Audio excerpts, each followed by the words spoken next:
Let's start our class.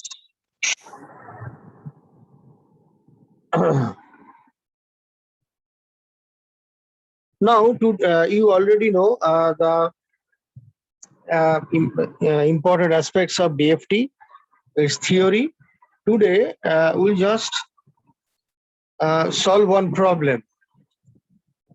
Okay, that will enhance our concept. So, what is the problem?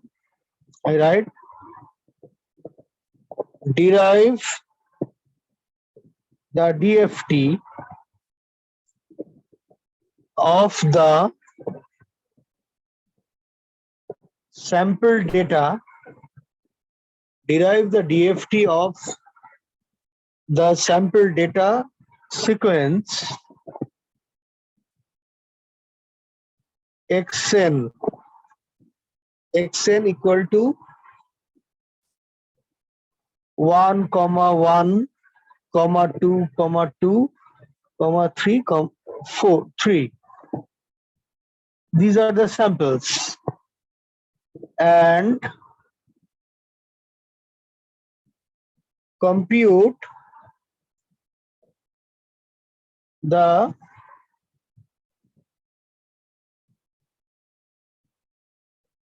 corresponding amplitude and phase of the DFT coefficients. So let's see how to solve it. The time domain sequence is given. The endpoint DFT of a finite duration sequence. This is called a finite duration sequence. Why? Because the sequence is only up to finite time. It's not that it is extending up to infinite time, a never-ending sequence. No. Okay, it's a sequence of finite duration, so it's called finite duration sequence. So finite duration sequence xn. Okay, it's defined as, so what is the DFT coefficient? It is, okay, xn equal to summation xk e to the power minus j 2 pi n k by capital N. K is varying from 0 to n minus 1, where small n is 0, 1, 2 up to n minus 1. And here n equal to 6 here. Why? Because there are 6 number of samples in time. So our capital N equal to 6.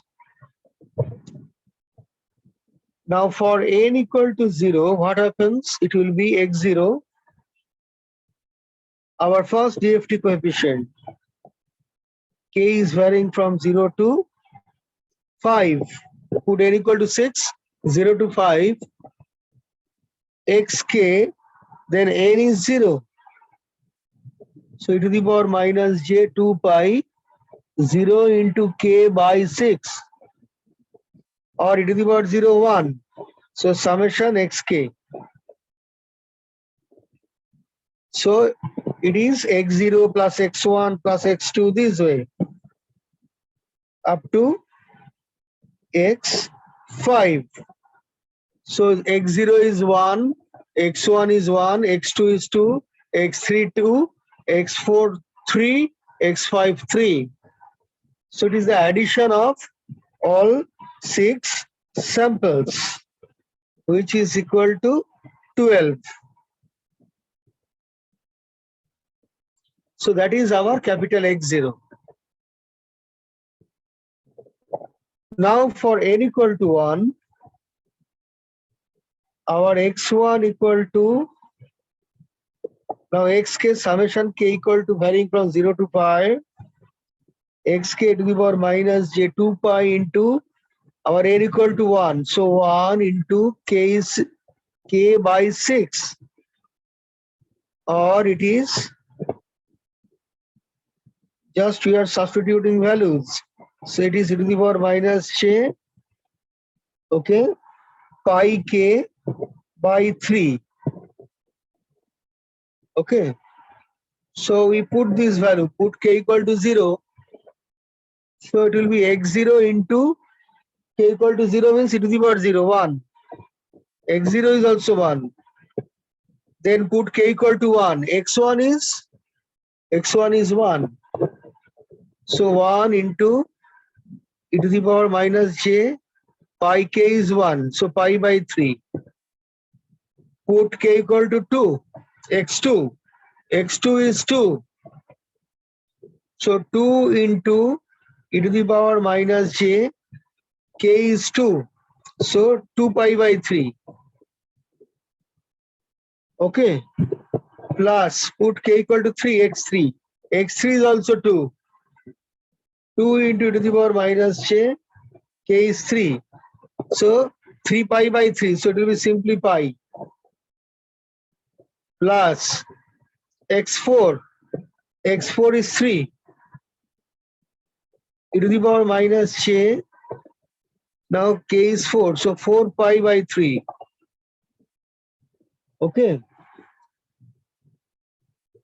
Plus the last one, x5. It is also 3. To the power minus j, 5 pi by 3. K equal to 5. So in polar form, it will be what? 1 plus, it is 1 angle minus pi by 3. E to the power minus j theta means its magnitude 1 angle that minus theta. So that principle. Polar form. Plus 2 into angle minus pi. Plus 3 into angle minus 4 pi by 3. Plus another 3 angle minus 5 pi by 3. This. So now if you convert it into polar to rectangular form, since it is the first calculation, that's why I am showing it. In other case, will not show it. So it's what? Don't write it. Some angle theta means cos theta plus j sin theta. That is true. Or e to the power minus theta, j theta means cos theta minus j sin theta. No, don't try to do it that way. It will be lengthy then. Use your calculator. In your calculator, you can convert polar form into rectangular form directly. For different type of calculators, different operations are there. In some calculator, there are rectangular to polar and polar to rectangular conversion functions available. In some other calculator, you can go do it through complex operation, complex function. But normally rectangular to polar and polar to rectangular conversion functions are available in all the scientific calculators nowadays. Just you need to know your calculator. So convert it. So 1 angle minus pi by 3 means, so ultimately this is, so this part is coming as 0.5 minus j.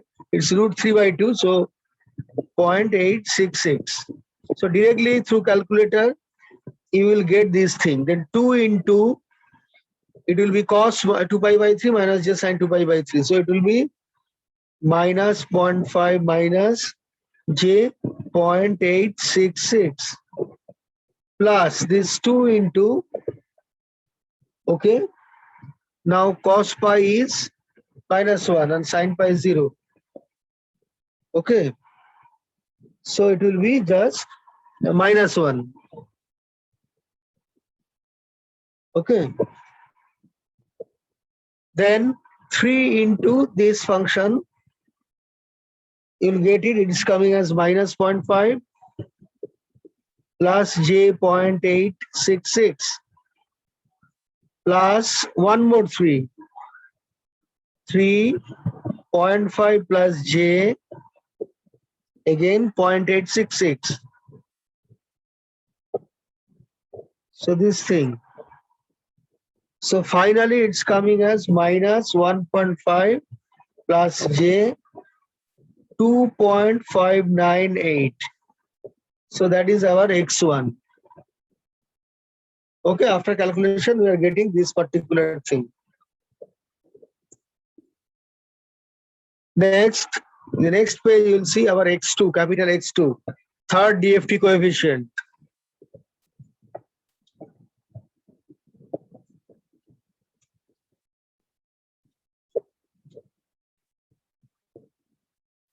So page number 2. For n equal to 2, it is x2 equal to summation k is varying from 0 to pi xk to the power minus j 2 pi, our k is 2, n is 2, and k by capital N 6. So it is, we can write it, it is summation xk e to the power minus j 2 pi k by 3, 1, 2 is cancelled. So if we put x0, x1, x2 for different values of k, we'll get it. For x0, 1, k equal to 0, it's 1, e to the power 0 and k x0. Then e to the power minus j, put k equal to 1, 2 pi by 3. For k equal to 2, x2 means 2. Okay, so 2 e to the power minus j 4 pi by 3. 4 pi by 3. Or put k equal to 3. So 3 e to the power minus j, put k equal to 3, 2 pi. Okay, plus put x 0, 1, 2, 3, then 4. There should be 2. X4, 2 x3, it is 3. E to the power minus j. Okay, it is minus. So it's put k equal to, it is 0, 1, 2, 3. No, this will be 2. 2, sir. Yes, you are right, it will be 2. Then 3. Put k equal to 0, 1, 2, 3, 4. Put k equal to 4.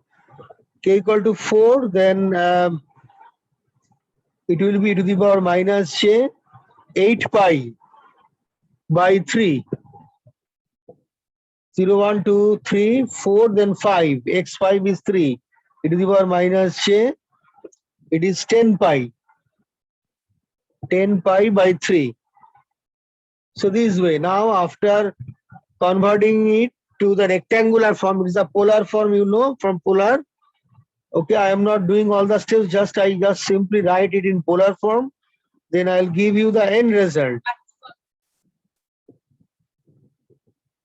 So 2 into angle minus 2 pi plus 3 angle minus 8 pi by 3 plus 3 angle minus 10 pi by 3.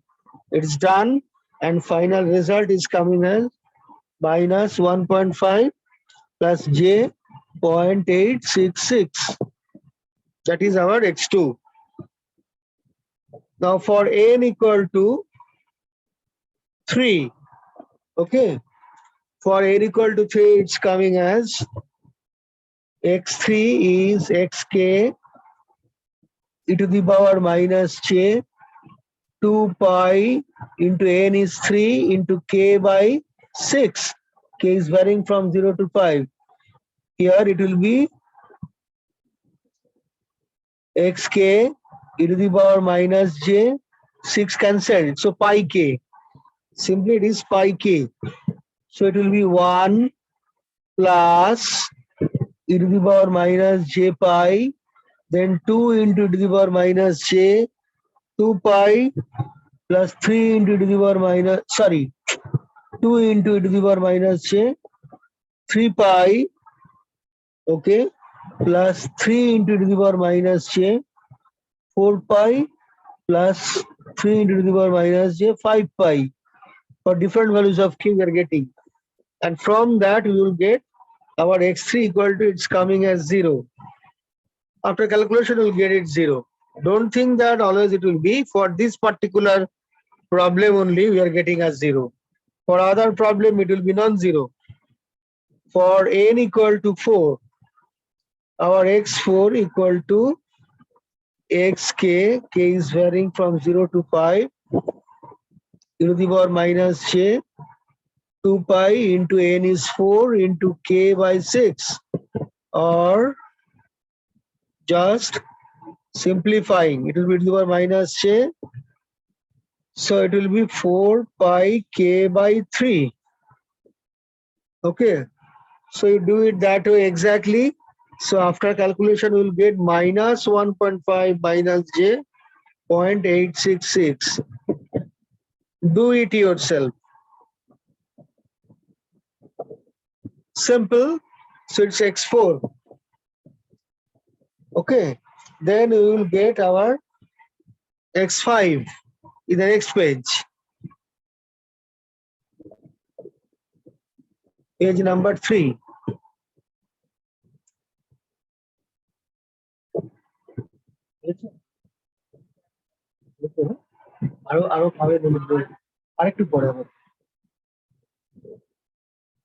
Now x5. x5 is, so it's xk 0 to 5 to the power minus j, 2 pi n is 5 k by 6. Okay, so it is simply this is xk e to the power minus j 5 pi k by 3. 5 pi k by 3. Again, after simplification, we'll get minus 1.5 minus j 2.598. Do it on your own. Do it on your own. Okay. Thus, what is our xn? First, our x0. Okay. So I write x0, x1, x2, x3, x4, x5. Note that it will be always real. It should be always real as per our theory I just told you in the last class. Just I want to show you. That's it. Last day we got it. Our x0 will be always real and xn by 2 will also be always real. It is a middle sequence. It is a line of symmetry. Now capital N is what? In our problem 6. So 6 by 2 means 3. So in our case, our x3 must be real. It may have any value, but it must be real. So that will be always real. Always real. So this is our line of symmetry. Line of symmetry it should be. Let's see whether it's coming that way or not. Check. So just you'll see for this particular problem, what is our x0? Our x0 is just 12. We put it 12.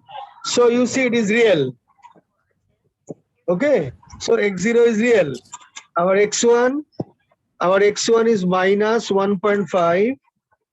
Minus 1.5 plus j 2.598. Plus j 2.598. Then x3. Sorry, x2. Our x2 is this one. Minus 1.5 plus j 0.866. Minus 1.5 plus j 0.866. Okay, x2. What's about our x3? Our x3 is coming as 0.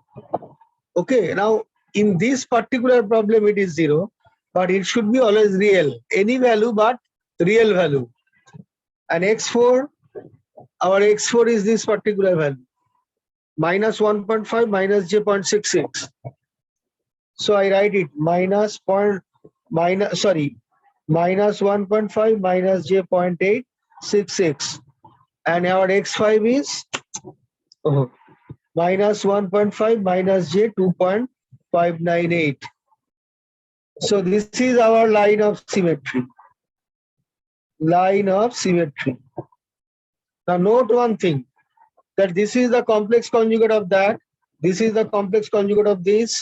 So this way we are getting that way. Okay, so that is ultimately it is our line of symmetry.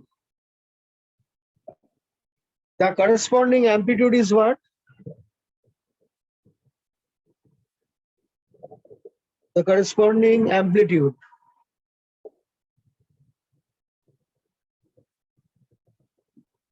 is mod of xn. So 12. Now what is the amplitude? You take its amplitude will be 3 actually. Its amplitude it will be root 3, 1.732. Root 3. Then its amplitude is 0. Then again its amplitude is 1.732. That is root 3. Its amplitude is also, if you just convert it, just put square root of square of this plus square of this, you get 2.999 something, means it's close to 3. So it's due to the rounding error, we have taken only up to 3 digits after decimal. That's why we will not get exactly 3, but very close to 3 actually. So it is also 3 actually. Okay, so this 2.999 this will get. The corresponding phase is, that is angle of xn or argument of xn. That you can write it what? Now it's real, so its phase is 0. It is what? It is, if you consider that it will be, if we consider the principal value, it will be coming as tan inverse minus tan inverse this by that. Okay. But actually, the thing is that we are not considering principal value.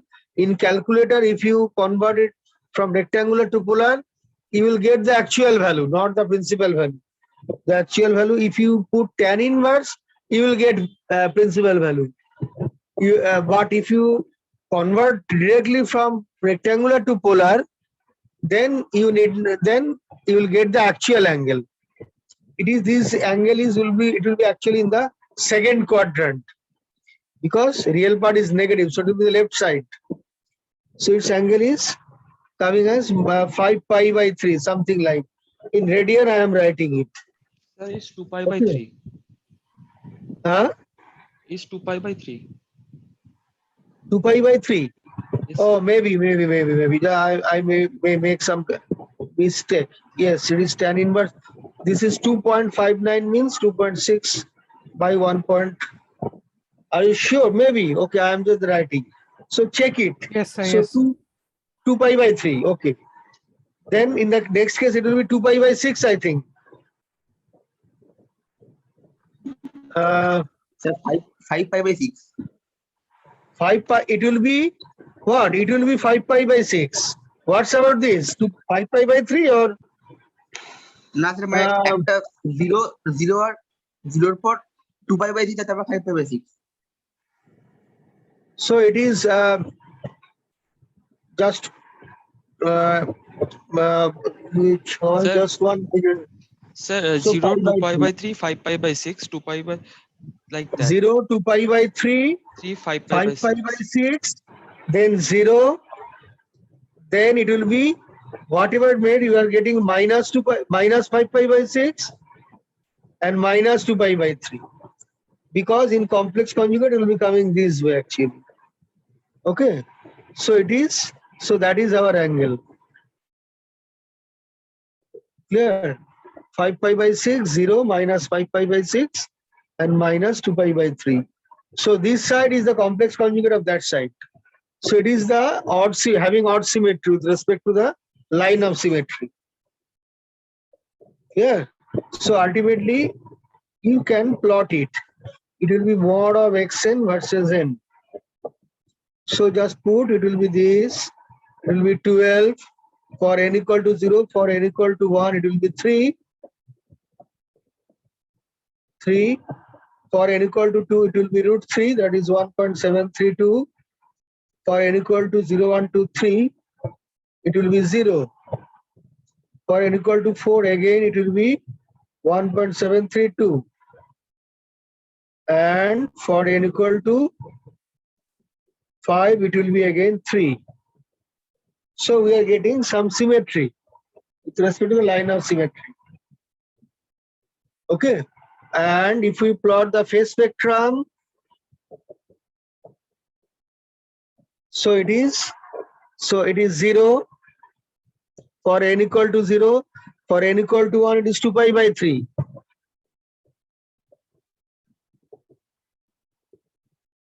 For n equal to 2, it is 5 pi by 3.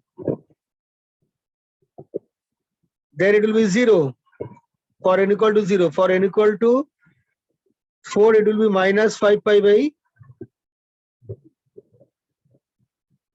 6. It's minus 5 pi by 6 actually, yes. Then it will be minus 2 pi by 3.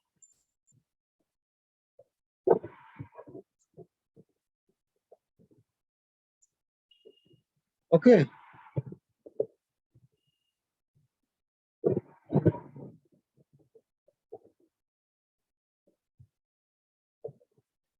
So that is the DFT coefficients.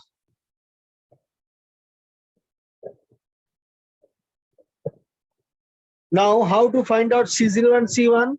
The amplitudes of the harmonics. Find C0 and C1 using relation 16. I am not doing it. Using relation 16, find out C0 and C1, Cn. That is the amplitude of the harmonics. What are these relation 16? Just I want to show you.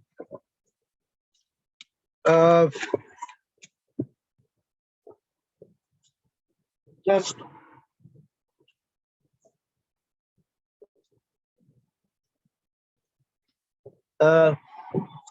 relation 16. This one. So C0 is mod of x0 by n and Cn is 2 by capital N mod of xn. Just here n equal to 6. In our problem, put different values, you will get the amplitudes of the harmonics. Yeah. So that is the solution. So DFT coefficients and the amplitudes of the harmonics, they are not same actually. They are not same. Now the thing is, finding DFT coefficient is very much practical things for real data sequence, for a practical data sequence, time domain data sequence. So we need to develop one algorithm so that our processor or computer, our microprocessor or microcontroller or DSP processor or FPGA or our computer directly in the high level language C, C++ or Java, okay, in any platform, we should be able to develop an algorithm to find out.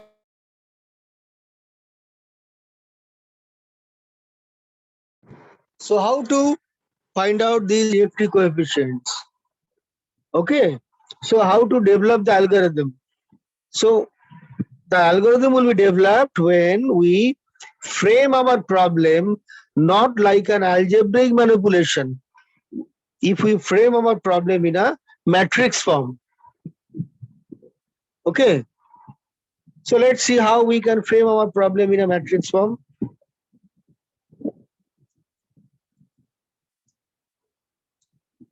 So our next page. Okay, let's start. So next thing is computation, page number 4.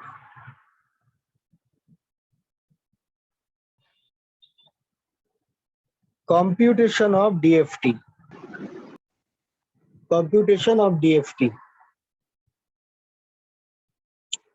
Now from relation 19,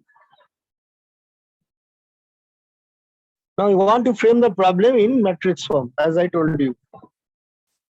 Our xn equal to summation xk w n to the power nk K is varying from 0 to n minus 1, where n is 0, 1, 2 up to capital N minus 1, where our Wn, the total factor, is equal to e to the power minus j 2 pi by capital N.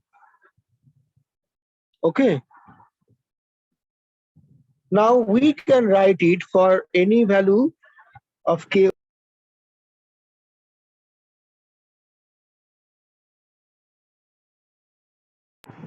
We can write it, or it can be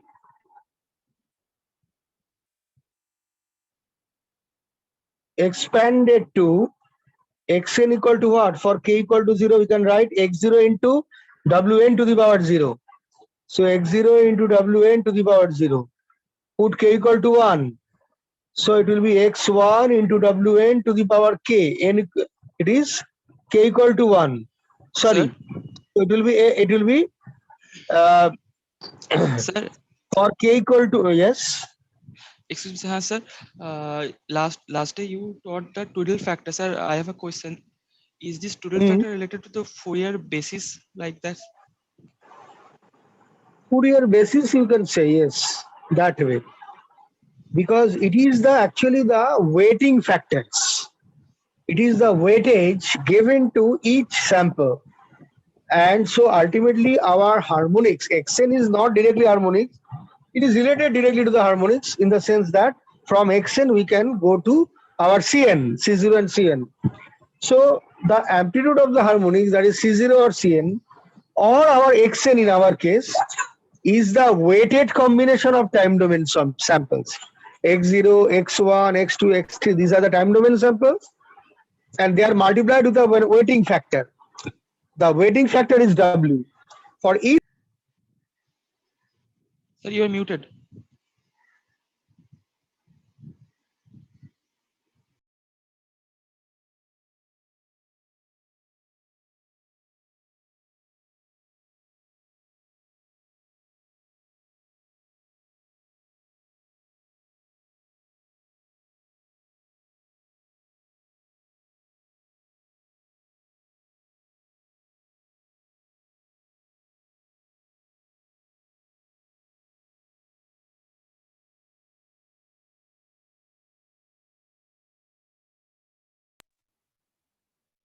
Okay. It's a weighted combination of time domain samples xk. So W, or the total factor, is that weighting factors which is used to give the proper weightage of each time domain sample, so that from time domain sample we can get our frequency domain sample, that is capital Xn, capital X, or C, capital C. Get my point? So that is obviously, therefore, is something like a basis. You can say a Fourier basis. So that particular thing. So in what way you interpret it actually? Actually, Fourier series has different interpretation. It depends on in what direction you are dragging it.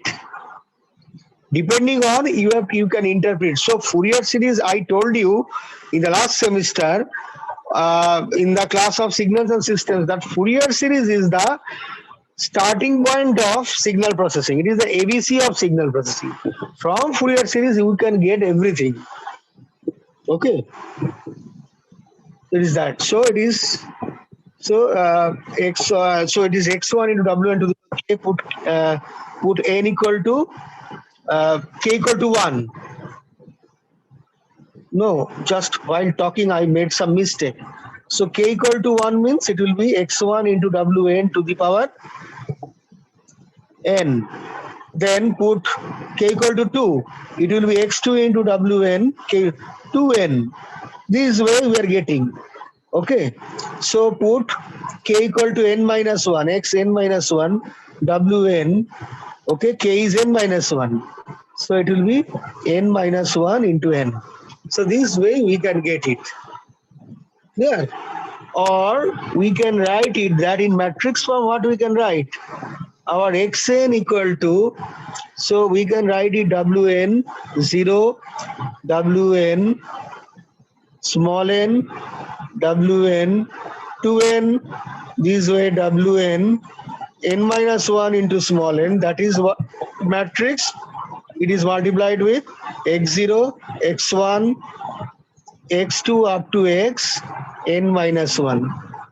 Get my point? So this into that, plus this into that, plus this into that, this way you are getting this particular thing. That particular xn, one particular xn. So in that sense, it's a matrix of what? One row and capital N column. So it's a 1 by n matrix. Note that its size is 1 by n. Now, by note that I want to say that this is, although it is, we use the multiplication sign x, but while talking we call it a by. Just like a room size is 12 by 10, 12 by 15 say, but when we write 12 into 15. But when we call it verbally in English, it will be 12 by 15. So here also it is 1 by n, but we write it as x. That is the multiplication sign. And here it is what? N row. So it is n by 1. In matrix, so its size is what?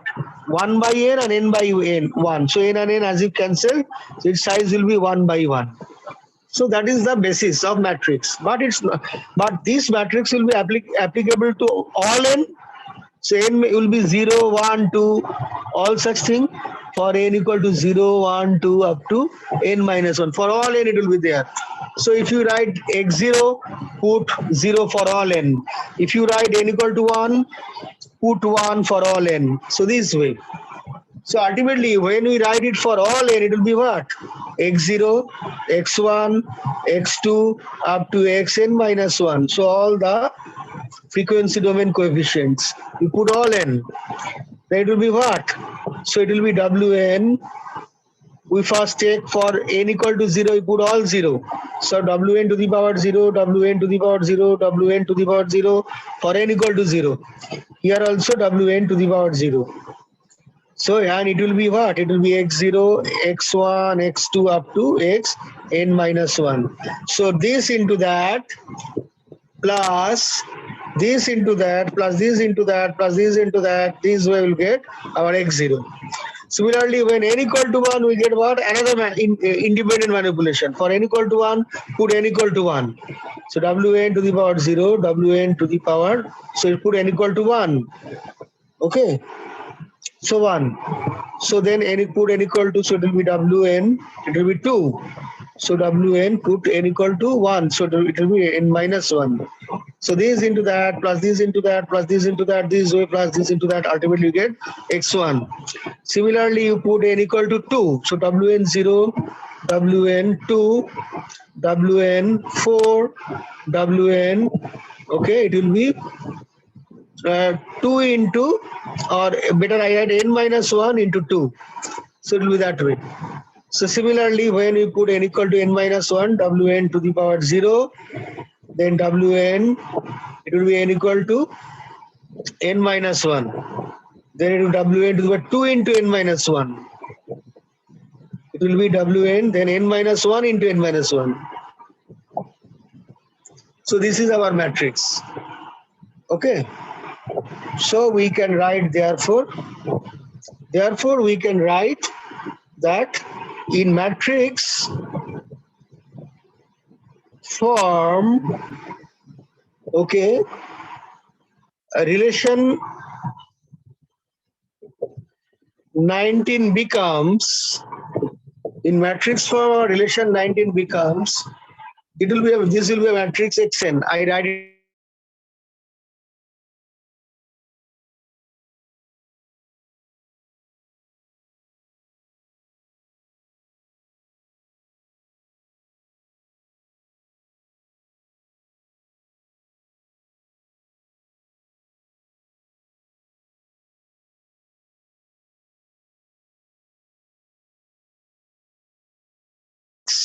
k. It's relation 23, where, okay, matrix xn and matrix xk are n by 1 column matrix. matrices and Wn to the power nk is an n by n square matrix. Here our matrix Xn is equal to x0, x1, x2 up to x n minus 1. One column matrix of n by 1. Our xk matrix, it is x0, x1, x2 up to xn minus 1. Get my point? And Wn to the power nk, that matrix is what I wrote earlier is written again. Wn to the power 0, so everywhere it will be 0. This one, it is everywhere it is 0, 0, 0, 0. Okay. So it will be Wn to the power 0, 1, 2, then Wn 0, 2, 4, 6. This way it will be n minus 1 into 2. Then Wn to the power 0.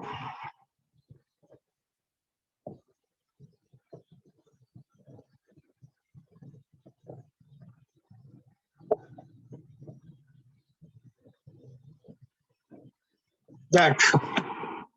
Okay, so this is our, so this matrix is actually written here again. Clear? Say for n equal to 4, as an example, I want to write it. For n equal to 4, our relation 23. Which relation? This relation. Relation 23. It becomes x0, I write it, x1, x2, x3, n minus 1, so 4 minus 1 up to this. Here it will be Wn 0, so 4 entries will be there. 0, so 4 entries. Sorry, it will be 4, all W4. These are all W4. Capital N is 4, Wn. Then W4 0, W4 1, W4 2, and W4 3, n minus 1. Then W4 0, W4 2, W4 4, W4 2 into n minus 1, so 2 into 3, 6. And W4 0, W4 3, W4 6, W4 9. So it is n minus 1 into n minus 1. So here this is also n minus 1 into n minus 1. 3 into 3, 9. And this is x0, x1, x2, x3. This is our, we can write it, this is our time domain sequence. Time samples. And these are frequency, this is frequency domain sequence in the left hand side, or frequency samples. So that is time, this is time, and that is frequency. Yeah, time and frequency.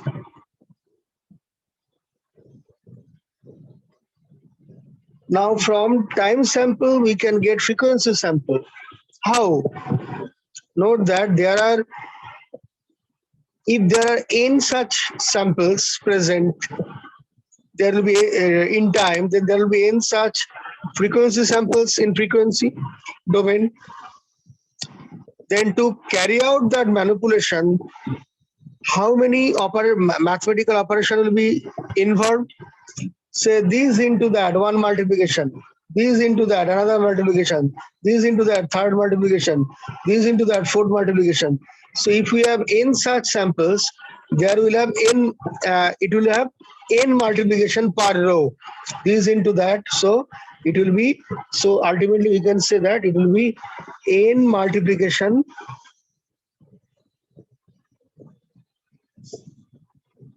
per row into how many row? There are n such rows into n rows. So equal to n square, we can write complex multiplication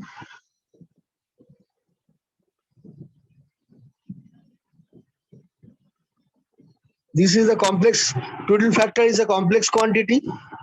So n square complex multiplications, okay, are involved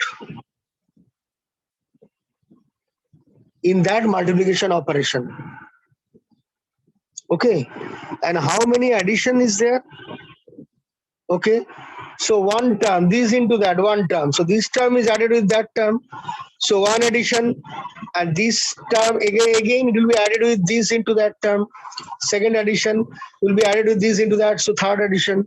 So if we have actually n such time samples, the number of additions will be n minus 1, isn't it? Because this product will be added with that. So one addition for the second term, then another addition for the to include third term, another addition to include fourth term. Okay, so there will be 3 additions required to include 4 terms, but actually not. When we do it, okay, in a program, note that how we write the repeated addition program in our high level language, okay, in C, consider it will be actually we create a for loop, and in a for loop we write sum equal to sum plus new term. Sum equal to sum equal, initially what happens? We write in a for loop, first we write sum equal to 0. So better I write it in the next page, it will be clear. So when we want to go for a repeated addition, say in a C program, what is our method? It's page number 6 actually. So for repeated addition,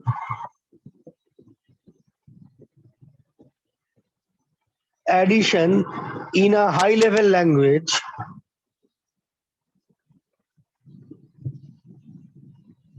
like C, etc. Okay, it will be what? We write dot dot dot sum equal to 0 something, then we create a for loop. Okay, we create a for loop, then we write sum equal to sum plus, okay, new term, this, and then that is our result.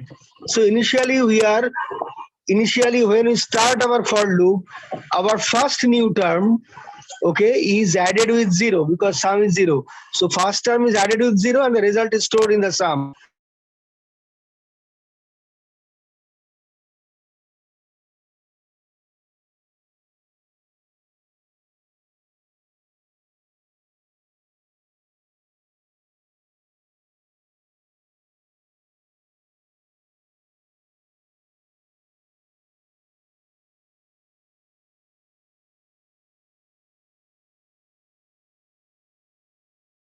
This, so it is I equal to I less than, we can write n minus 1, then I plus plus. So this way we can write it. So number of complex addition is what? Per row into number of row. Number of complex addition per row is what?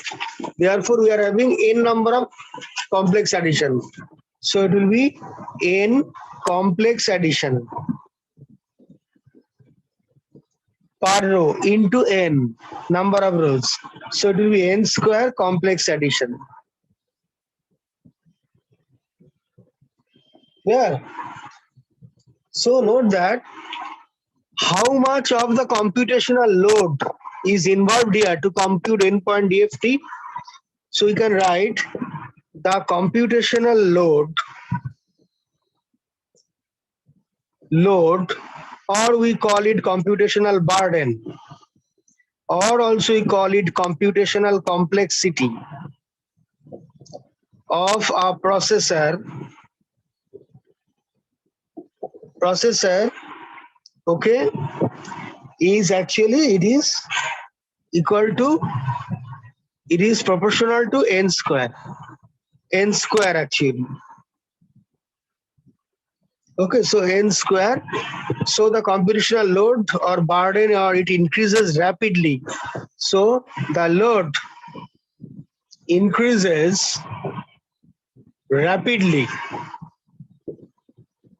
with n, with increasing n. With increasing n. Nowadays, we work with not 8 samples, 10 samples, 100 samples. Normally, we work with large number of samples. So our total computational load increases. Okay, it depends on the square of that much of samples. So it's a tremendous load the processor has to bear. Okay, therefore the computation of DFT is really a very time-taking procedure. So it is a really a time-taking procedure. So we want to actually reduce the computational load. Okay, because it's really very large. Nowadays, if you write a program on DFT, say in MATLAB you write a program or in C you write a program, and you can check that, okay, if you do it this way, that when you increase n, even for a very fast processor, like using the processor of i3 or i5 or i7 or even i9, okay, when your n is taking few hundred, okay, then you have to wait for some small amount of time also. It will show that it will show busy, the processor will be busy. After that, you will get the result because it rapidly increases with n, the number of samples. So we should find out a method, another algorithm to compute the DFT. So this new algorithm to save our time to reduce the computational load will be called the first Fourier transform. First Fourier transform. We call it FFT. FFT algorithm. There are many FFT algorithms. Okay, allow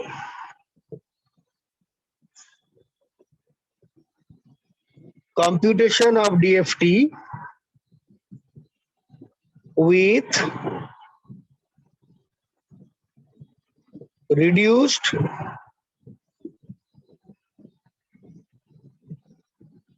computational burden. Okay, this first Fourier transform. Note that FFT is not a new method of calculating. It's not a new method of transform. No, FFT is the DFT, but it's a new method of computation of DFT, which is suited for the processor. So from next day onwards, in few classes, several classes, I shall discuss the algorithm of FFT. From next class, I shall start our discussion on the algorithm of FFT.